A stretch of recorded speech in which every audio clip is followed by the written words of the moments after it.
સુરતના મોટા Varachha outer ring road પર એક ગમખ્વાર અકસ્માત સર્જાયો। લગ્ન પ્રસંગમાં કેટરિંગનું કામ માટે આવેલી 3 મહિલાઓ જ્યારે પગપાળા નાસ્તો લેવા માટે જઈ રહી હતી ત્યારે પાછળથી આવતી એક બેફામ કારે તેમને જોરદાર ટક્કર મારી હતી।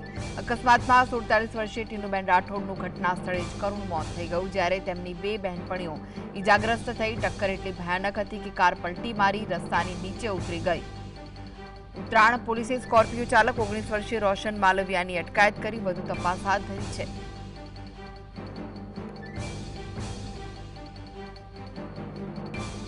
તો ગમખ્વાર અકસ્માતની ઘટના સામે આવી છે। 3 મહિલાઓ રોડ ઉપર જઈ રહી હતી ત્યારે એક સ્કોર્પિયો કારે જોરદાર ટક્કર મારી, જેમાં એક મહિલાનું મોત થઈ ગયું, જ્યારે કે અન્ય 2 મહિલાઓને સારવાર અર્થે ખસેડવામાં આવી છે।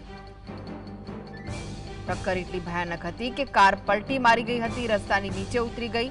ઉત્તરાયણ પોલીસે સ્કોર્પિયો ચાલક 19 વર્ષીય રોશન માલવિયાની અટકાયત કરી વધુ તપાસ હાથ ધરી છે।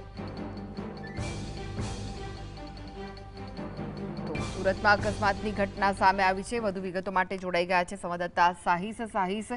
ગમખ્વાર અકસ્માતની ઘટના સામે આવી છે, શું વિગત છે?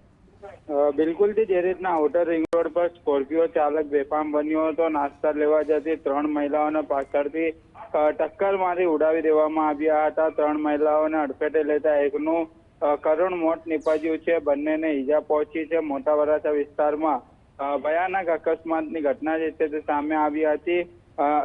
અબ્રામા ગામ ટાંકી ફળિયામાં રહેતા 47 વર્ષીય ટીનુબેન કિશોરભાઈ રાઠોડ તેમની બહેનપણીઓ હિનાબેન અને સંગીતાબેન સાથે મોટા વરાછા આઉટર રિંગ રોડ પર આવેલા આસ્થા ફાર્મ કેટરિંગના કામ માટે ગયા હતા। લગ્ન પ્રસંગમાં કામ દરમિયાન 3 મહિલાઓ પગપાળા નજીવી દુકાને નાસ્તો લેવા નીકળી હતી।